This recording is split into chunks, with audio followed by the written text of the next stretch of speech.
Je viens de présider l'atelier régional consacré à la capitalisation des projets WASH de l'ONG ACRA, mené de 2006 à 2025 dans la région de Ziguinchor.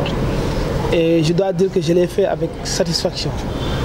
Et je ne suis pas seul parce que les maires des communes concernées, les acteurs également concernés, c'est-à-dire les ASUFOR et tous ceux qui sont impliqués dans la gestion de l'eau, et même les populations également, à travers les représentants, ont manifesté aujourd'hui leur entière satisfaction.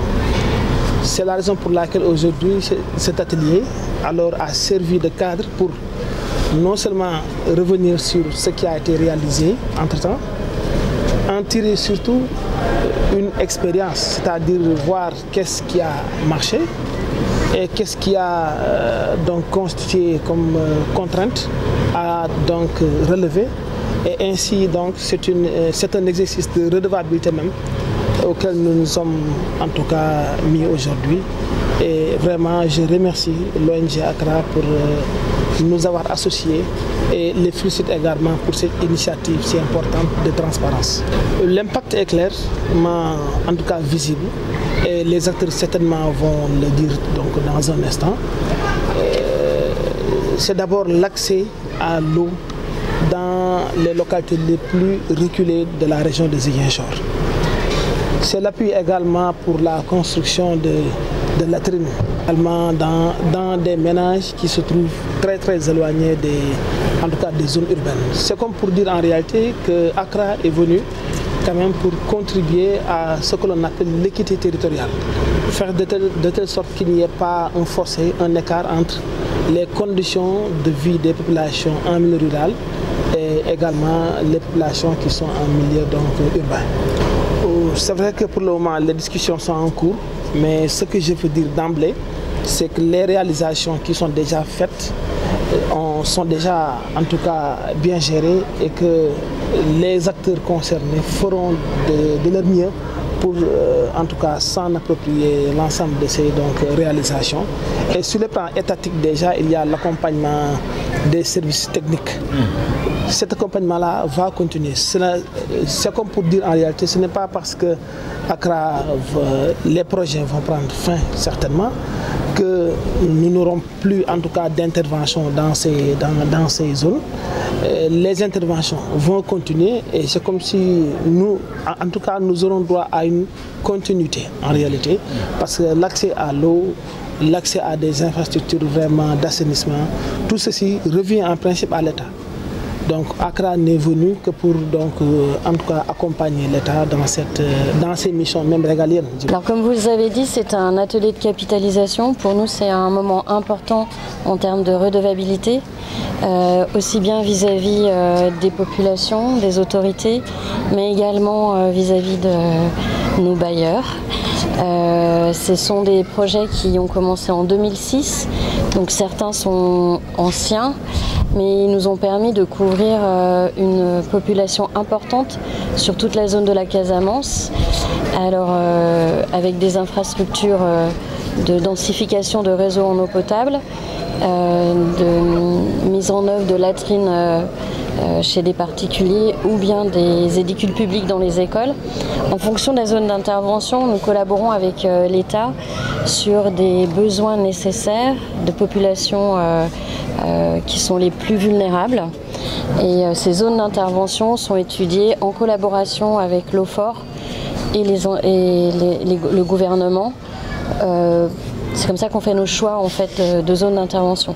On établit la zone et grâce à ça, on a pu travailler sur différentes zones de la Casamance, que ce soit dans la région de Ziguinchor, Bignona, Sédhiou également.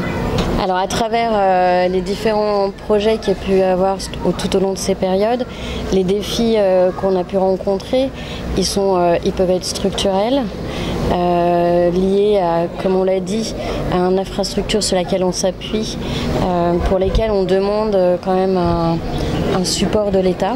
C'est-à-dire que pour que notre réseau devienne un réseau pour que les bénéficiaires puissent s'en servir correctement, il faut qu'on s'appuie sur des forages et des infrastructures de châteaux d'eau qui soient en bon état et importantes. C'est ce qui nous permet derrière de pouvoir densifier sur des grandes distances. Pour certaines communes, on a pu le faire facilement et pour d'autres, c'est plus complexe. Aussi, on a des défis liés à nos financements. On travaille avec différents bailleurs et chacun ont leur point de convergence. Pour certains, ils veulent que l'on apporte de l'eau essentiellement à des bénéficiaires, à des populations, à des ménages. Pour d'autres, ils ont des actions menées aussi dans l'assainissement.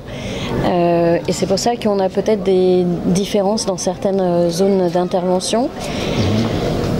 On a mis en avant toutes ces problématiques. On connaît également les problèmes de la qualité de l'eau et qu'on essaye de pourvoir au mieux en mettant des postes de chloration de plus en plus dans les différents sites. Et on travaille énormément sur le mix énergétique. Et tout ça, c'est des évolutions qu'on a eues au fur et à mesure des différents projets. Et on essaye par des ateliers comme celui-ci, revoir ce qui était manquant sur les projets précédents pour pouvoir adapter sur les nouveaux projets qui vont être réalisés. Donc, dans le cadre de nos activités, on est principalement sur la réalisation de nouveaux réseaux, mais également sur du suivi des anciens réseaux. C'est pour ça qu'on fait un atelier comme celui-ci aujourd'hui. Et donc, on a la chance d'avoir une équipe en suivi-évaluation qui va rencontrer régulièrement les comités de pilotage pour faire l'évaluation de l'état des réseaux, des besoins. Nous, on va être plutôt en mode plaidoyer auprès des institutions, des mairies, pour aider les communautés à continuer à faire perdurer les réseaux sur lesquels nous avons travaillé au départ. Et après, par rapport aux identifications de problématiques qui peuvent être rencontrées, ce que je viens de dire, c'est qu'on va travailler sur les prochains réseaux avec lesquels on a signé des accords de partenariat. Donc la prochaine commune avec laquelle on va travailler, c'est la commune d'Hénin-Port. On est justement en train de travailler avec eux pour mettre en place un Memorandum of Understanding parce qu'on va travailler sur cette zone avec d'autres acteurs. Nous, on va travailler sur le réseau, mais d'autres ONG vont travailler sur château d'eau. La mairie va travailler sur la solarisation. Et donc ça, c'est un nouveau concept par rapport par exemple à Mangakulak où on a travaillé sur les latrines, le réseau d'eau et également la solarisation. Là, on a la chance d'avoir d'autres acteurs qui seront en support. Et quand, comme vous le savez, la situation géopolitique ne permet plus d'avoir les mêmes subventions qu'auparavant, ça permet malgré tout de pouvoir travailler en commun avec d'autres acteurs pour réaliser, on l'espère, un réseau qui sera efficient. La gestion durable, elle est à l'attention des mairies, mais aussi des comités de pilotage qui doivent comprendre l'intérêt qu'ils ont vis-à-vis des communes. Et effectivement, au niveau du gouvernorat, c'est quelque chose qui sont remontés par rapport aux besoins qu'il y a sur le terrain, qui a déjà été émis auprès du ministère.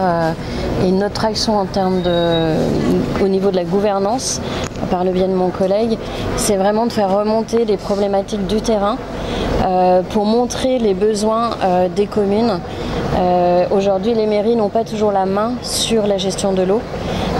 Et donc, on peut être que là pour les aider et faire du plaidoyer en leur faveur pour les aider à une meilleure gestion de l'eau dans leur commune. Nous sommes ici pour un atelier régional de capitalisation sur le travail que Accra, ce partenaire, a exécuté depuis les années 2006 jusqu'à ce jour dans la région de Ziguinchor, mais pas seulement la région de Ziguinchor, ça touche aussi la région de Sédhiou. Un travail de longue haleine qui a eu lieu Mais ce matin, l'atelier a été présidé par le gouverneur de la région de Ziguinchor. Voilà. Donc il y a aussi la partie des autres représentants de l'État qui se trouvent être les sous-préfets, les préfets. Nous avons aussi différents services qui ont assisté à cette rencontre. Parlant du travail de Accra au niveau local, je pense que les plus gros bénéficiaires, c'est les communes. Et Accra nous a apporté de l'eau. C'est de l'eau potable, chose rare dans nos localités, parce que dans le temps, il ne manquait pas de l'eau, mais ce n'est pas de l'eau potable, de l'eau avec chlorifie, qui prouve que ce que les populations consomment, c'est de l'eau qui nous donne la sécurité, la santé, et du coup, ça permet de lutter contre certaines maladies qui proliféraient au niveau de la base pour faute, parce qu'il y avait faute d'eau potable. Maintenant que ceci est dans les collectivités territoriales, on a mis également en place des comités de gestion, lesquels comités ont été formés. Les comités ont été formés à la gestion de ces eaux et aussi on nous a formé des conducteurs. Il y a également des plombiers qui ont été formés au niveau de la base.